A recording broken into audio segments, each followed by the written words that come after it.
Hey everyone, I'm Julia Craven and welcome to Conversations with Julia. And today I am chatting with Tyler Tynes, a staff writer at The Ringer. I am very happy that you could join us for this installment of the show.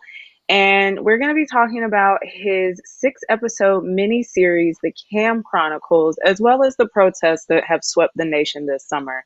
And next week, I'll be back to talk with someone else who is making strides in their respective field. So, hello, Tyler. Oh, this is so wonderful. This is wonderful. I'm so happy to be here. Look at you. You got your show. You see what you done did in a few years. This is wonderful. Oh my gosh. Well, I appreciate that. Mhm. Mhm. Mhm. So let's get into it. So talk to me about the process behind the Cam Chronicles. How did this project originate? It's funny. We were in the Ringer Studios are in Gower Studios in Hollywood, California, not Florida. You know what I mean? And so we was out there for an NFL meeting about 14 to 16 months ago, like last March or Mayish, somewhere in Mhm. that area. And we were all kind of deciding like what we were going to discuss when it came to the NFL coverage of the next year. How do we start planning long form stories? What does anything look like? What are the ideas permeating around football, right? And knowing that Cam Newton was a Mhm. year left on his deal in Carolina, or at least it seemed like his time was coming to an end in Carolina, all of the injuries, we had never had a unified theory on Cam Newton. But one of the head honchos, was it was basically looking at me like, what we going to do? And I was like, I don't know, man. I don't know what we're going to do. And that turned into some Right. research. That turned into some reporting. And then a few months later, it turned into me being in Carolina. And so that ended Right. up being, a wild, 4 or 5 month reporting trip, more or less, and a wild 14-month whole project. And here we are with a 6 part audio documentary on Spotify that you could binge right now. Right.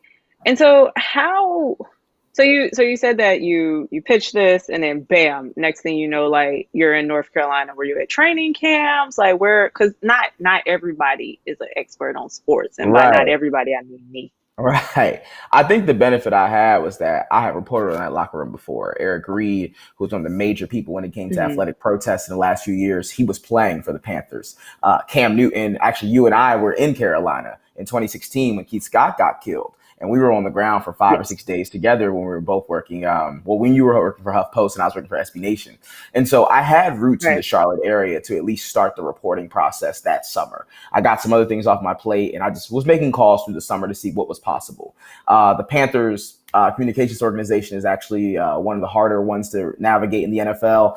They really let their players do whatever Hmm. they want. And when you have a Cam Newton on your team, you very much let him do whatever he wants. And so they weren't really going to help me. A lot of the players didn't have a lot to say about Cam. And almost at the onset of all of this, you kind of saw that this was an impenetrable force, that the only way you were going to learn about Cam Newton fully is if Cam Newton wanted you to learn about Cam Newton fully. And so we spent those months really trying to strategize and figure out how we were going to get into what had been for the last decade an impenetrable bubble in the NFL, one of the biggest enigmas we've ever seen in football. And so by December, we were at Right. games. We were at tailgates. We were talking to protesters from the Keith Scott moment. Anything that could really bring us together in the moment of how we could tell the life of Cam Newton in his seasons in Carolina. And so I think the first time we got boots in the ground was either end of November or early December. And so at least by Christmas, we were in the thick of it. Christmas what year? Christmas 2019, my fault. Okay. No, you're good. Um, and so was it kind of like you had to, because like on the editorial side, we say that you write around someone. Did you Yeah. have to do the audio equivalent of that? And it felt like that. It felt like that kind of going in. You know what I mean? Like, at first you just thought like this was a dude who was not going to give you anything. He had not done a full sit down interview in almost 5 years. The family Hmm. was notoriously people that were like a little cagey in the press. Cam himself is a purposeful recluse, and so it all made for this Hmm. idea that you just weren't going to get Cam Newton. No one gets Cam Newton, so you just weren't going to get him. And so the way we went about it reporting wise was let's get everybody we can up to the point where we can't go around him anymore. We now need to go through him. And so we have been calling his family for a few weeks, and his dad finally acquiesced to let us come down to Atlanta and see some of the philanthropy he does and see some of the 707 practices, to come to church with the Bishop Cecil Newton and the Holy Family of the Newtons in Newnan, Georgia. And so what we thought, even though his father was dancing around it, we got 1 week he said come during the Super Bowl. Another week he said you got to come this week or you can't get nothing at Mm-hmm. all. Yeah, like we don't got the bread. So we came down there as soon as he asked. And, I think it was Right. around the middle of January. We were on a football field in Southwest Atlanta. So, and we met Cam that same day, and he made it pretty clear that he wasn't really down with the project. So, well, that's what it was as far as that. Yeah, and so I have some actually let's just jump now because I outlined some questions about his dad. And Yeah. I have heard I have heard about your interactions with his father. And so I would like for you to share with our viewers your take on his dad and also how influential he was in creating the Cam Newton that we all know today. Well, the good Bishop Cecil Newton has a very specific thought on how this all went. He invited me to Mm, his church, and as you'll hear in the first episode of the Cam Chronicles, he invited me into his church, and he immediately metaphorically put a shotgun to my face. He basically made it clear that I was here on his terms, that I was to come up and tell the entire congregation of his church why I was here, that I was supposed to explain Cam's heart to a group of people who have known Cam since he was 9 years old, to basically give my takeaways before I wrote any single script. And when those answers weren't good enough, he used his pulpit as a bully pulpit instead of a preacher's one to then sort of coerce a few different mhm. answers out of me to kind of get the answer he was looking for, to basically make it clear that if you want Cam Newton, you also get in Cecil Newton. And so from the bishop's mouth himself, he basically says, what he says all through the documentary series, that he built Cam Newton, that there is no Cam Newton without Cecil Newton. And the way the press has been given Cecil Newton for the last decade, that would mostly be true. That we don't have any of the issues with the NCAA and Mississippi State and Auburn, that we don't have any issues in Carolina, that we don't have any Mm, issues at the University of Florida, unless there is a narrative also coming from Cecil Newton. Make of that what you will, but in the history of sports fatherdom that we've seen since basically the turn of the century, between Serena and Venus Williams' father, between the Ball family, mhm. between the Thompson family, and right now, this is fairly par of the course for the American South and what dads do to chase those big football dreams. And so, in one way, I got no ill will to the Bishop Cecil Newton because he's just trying to protect his family and what's his really. In another way, that could have really went a whole lot smoother, but I get where he comes from. Right. Yeah, I mean, it sounds very black Southern dad to me too. So I'm sure everybody knows this because I talk about it all the time. But I'm from North Carolina, and the stories that you like, the way you have painted the bishop. I mean, it does. It reminds me of my granddaddy. It's the same thing. It's just like this is my family, and I'm going to protect my family, even if I don't do it in the The most graceful way possible. yeah, the most tactful way possible. Absolutely. And And so that's both, you on have, purpose and by, sorry, that's both on purpose for him and also, he don't care to be tactful. He care to do it his way. And if y'all got a problem with it, ain't failed him so far. At least he thinks so. right. And what does he really have to lose anyway? He's Cam Newton's father. And so now I'm going to roll back to what I was going to talk about initially. But I don't know. I think his dad is just such a fascinating character. I just couldn't let that go Look, without just look. getting into it. You ask anybody who done heard this John for the last week or so, right? All them is saying the best Yeah, thing we heard was when you went up in church with Cecil Newton. That's the best thing everybody done heard. Everybody want me to die in front of Jesus for some good content. And so the good bishop has a way of doing things, and he would prefer that you refer to him as the good bishop, which will tell you everything you need to know about Cecil Newton. which is why I said bishop when I referred to him. Mm-hmm. Um, And so walk us through Cam's journey because you in the show you pinpoint these different points of his life. It starts in Atlanta and then it goes to a second city I can't remember and then it goes to Auburn. And so a lot of the episode titles are cities that play some sort of pivotal role in his life. So just take us through his journey. Right. You got Atlanta, where he's from, basically, as I remember, the College Park, South Atlanta, Fulton, Georgia, real area. You know, Atlanta got some messed up district, and we ain't gonna talk about that. He's from the Southwest I Atlanta have no area. comment.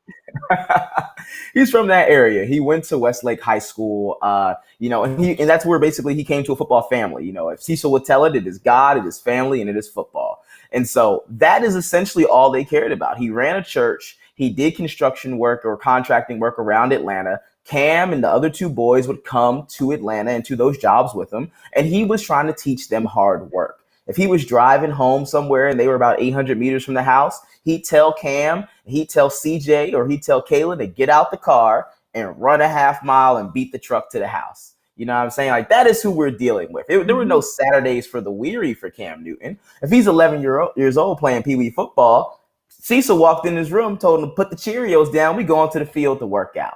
That's the type of family this was, where it was Cam praise dancing in the Mhm. church on Sundays, Cam playing football on Saturdays, and on Fridays, Cam wearing dress clothes to school by the time he was in the sixth grade.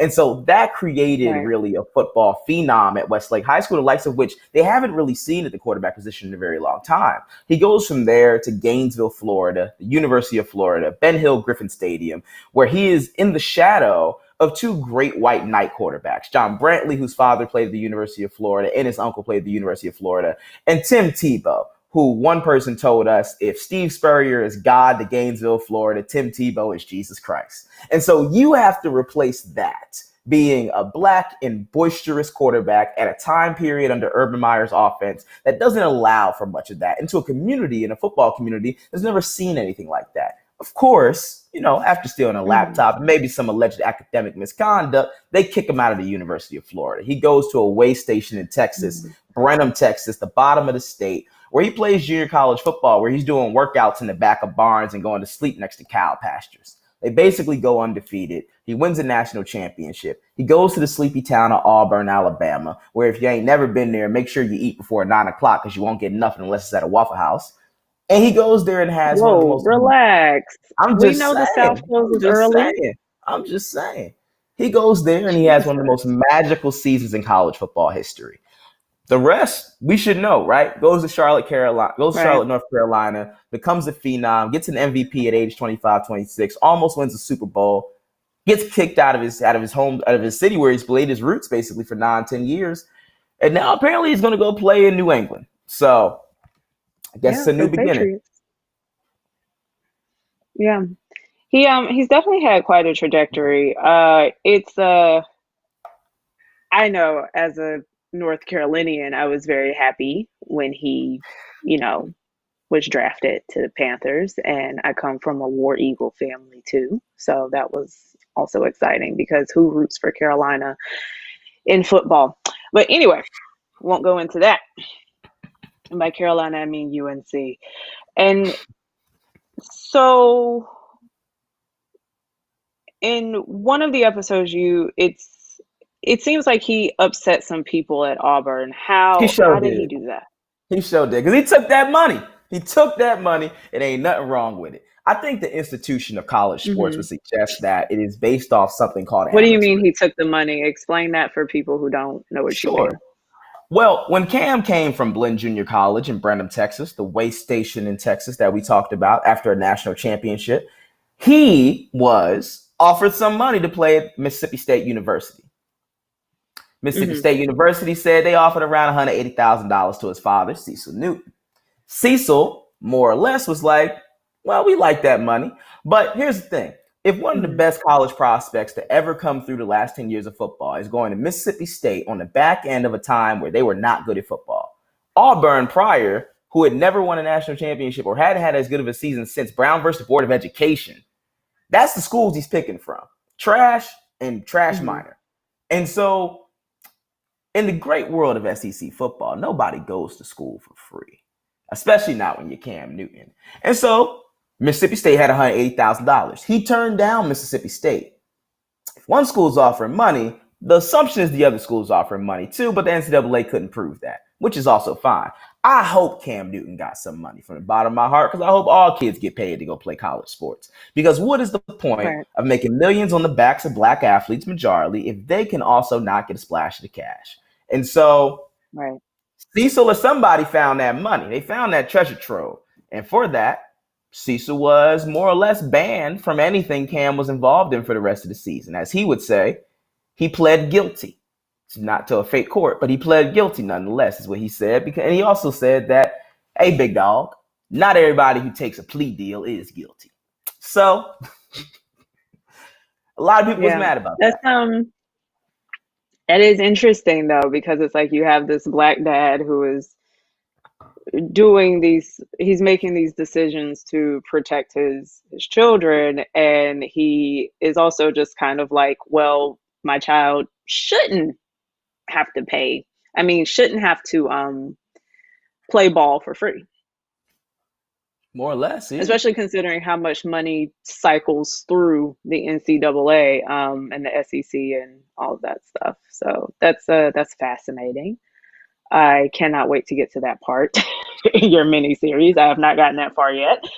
Um, Oh, it's and so delicious. It's you wrote, delicious. I bet it is. Money, players, that's always an interesting conversation. But I do agree. I don't think they should play for free. That's or for an education. That's ridiculous. It's not enough considering how much money goes through there.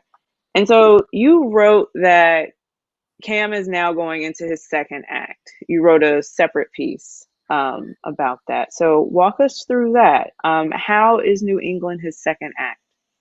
Well, Because I it seems think like he's had a lot of acts already. So how exactly, is this one the exactly. second?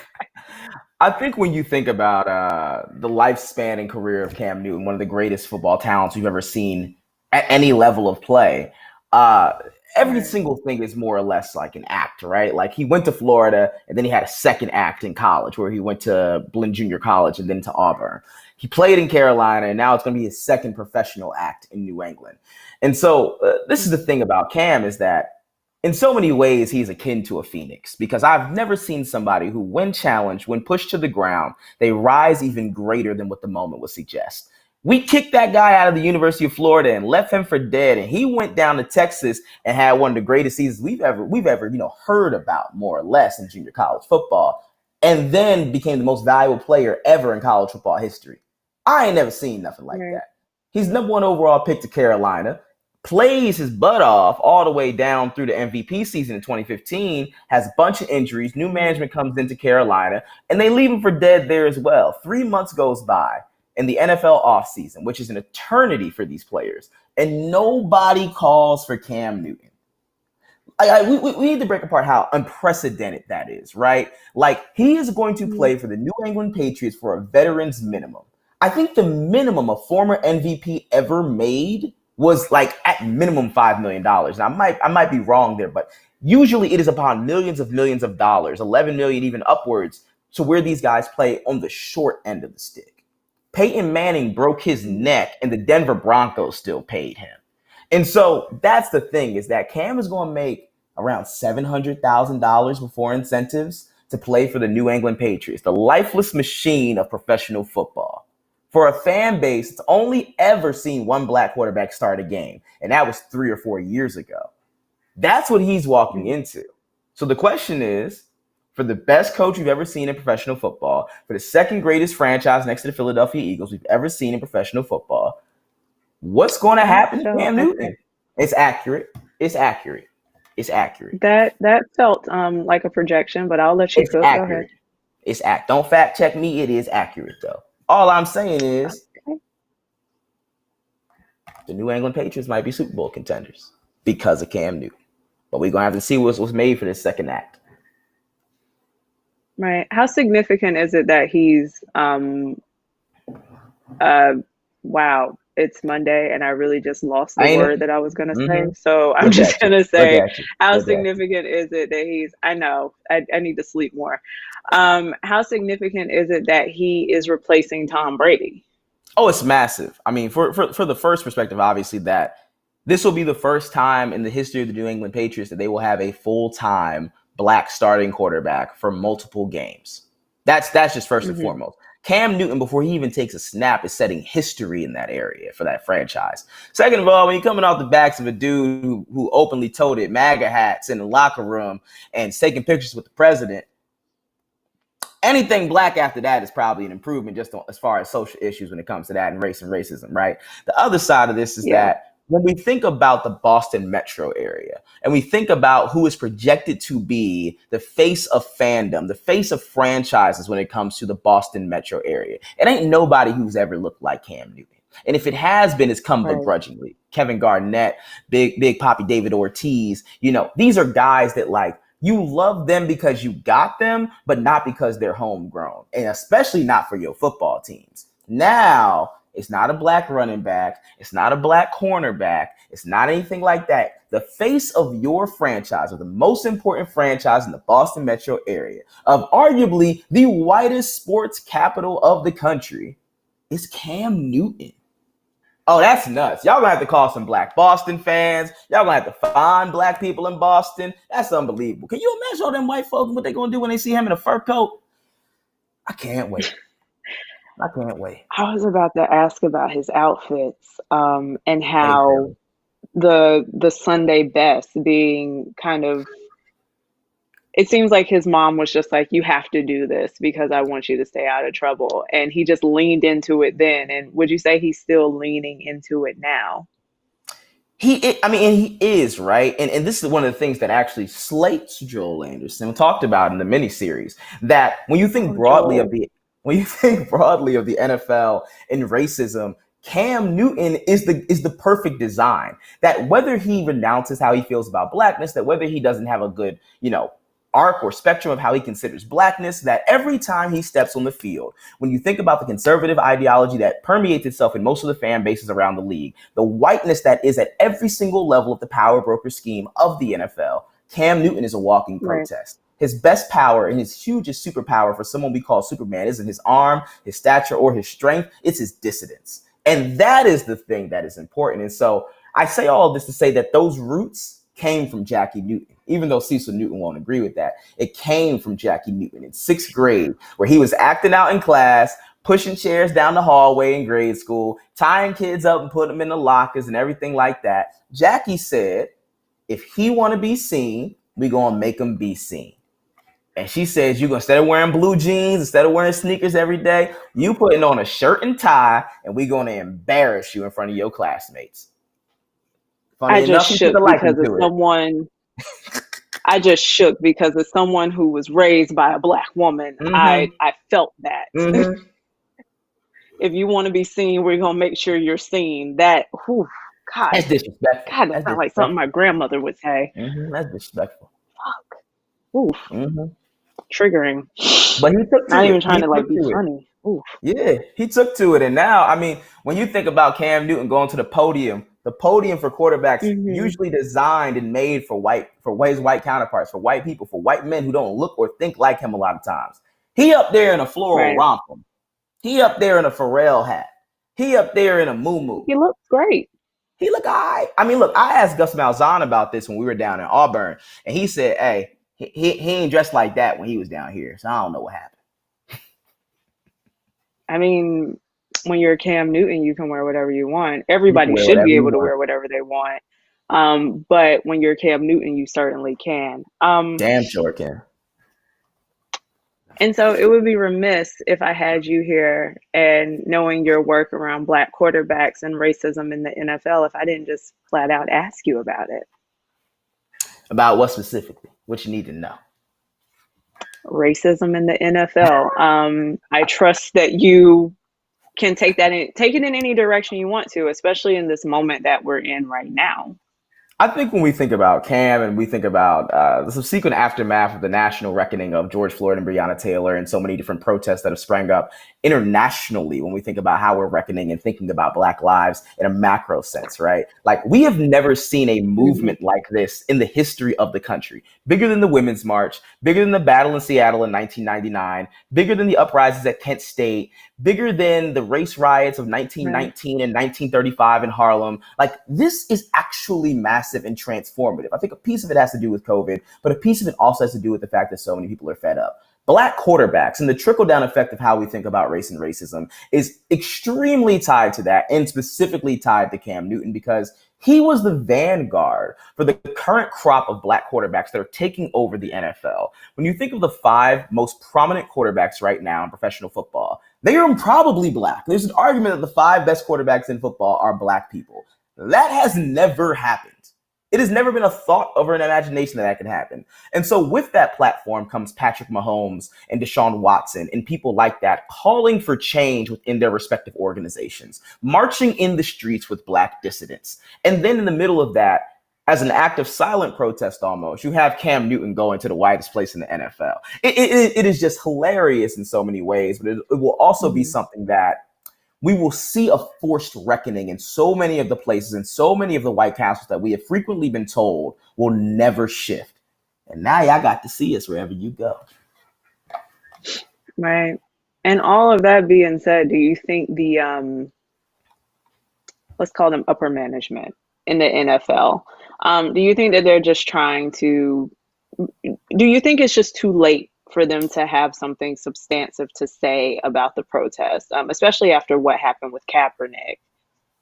Yeah, definitely is. I mean, Roger Goodell came out the other day and he was like, yeah, dog, Black Lives Matter. And I'm like, all right, man, it's 2020. Like, what you mean? Like, it's 2020, Right. dog. Like, nobody care about no Black Lives Matter. Nobody care about that symbolism, big fella. Kaepernick out of a job. Ain't no black people owning teams in the NFL. There's barely black coaches at the top level of head coaching positions in the league. If you look at the crop of who the fans are that can afford football games, they are not black people. When you think about where we're putting these stadiums and the workers who keep these stadiums up running, it's black people keeping up White Castles to athletic dominance, and they're happening in suburbs most likely. The entire amalgamate, like the entire fascination of professional football, from its inception in the 1960s to right now, has been built on an idea that the black body should be defiled for white joy. And so ain't nothing finna change about that right now. And the other thing about it too is if you have these black players basically pushing for this change internally for all these different organizations and then holistically for the NFL, it's funny to think of that and to think the NFL is still pushing them to have an NFL season this year, which we probably going to try to still have it. But if we doing all this talking about if Black Lives Matter, well, almost 80% of your workforce is black and you still forcing them to go to work where they're disproportionately affected to be the most or one of the most, vulnerable to this disease, to this pandemic. And so has anything really changed? Yeah. It's a good question. Has anything really changed? Let me ask you, has anything really changed? No, not at all. No, same thing. No, ain't nothing changing. Nope. And that's very unfortunate. And so you have done a lot of traveling this past year, and you did a lot of traveling for the Cam. I know you was on a plane every other week, it seemed like, when it was still possible to safely travel. Yeah. I'm saying. I'm happy we got it done because we stopped traveling March 1st. And a week later, they said you can't go nowhere no more. And so I was just saying, good luck. Okay. You know what I mean? Like, yeah, well, I'm glad you got it done too. So you did travel a little bit for your stories that you've done this year on the protests that have taken place this summer.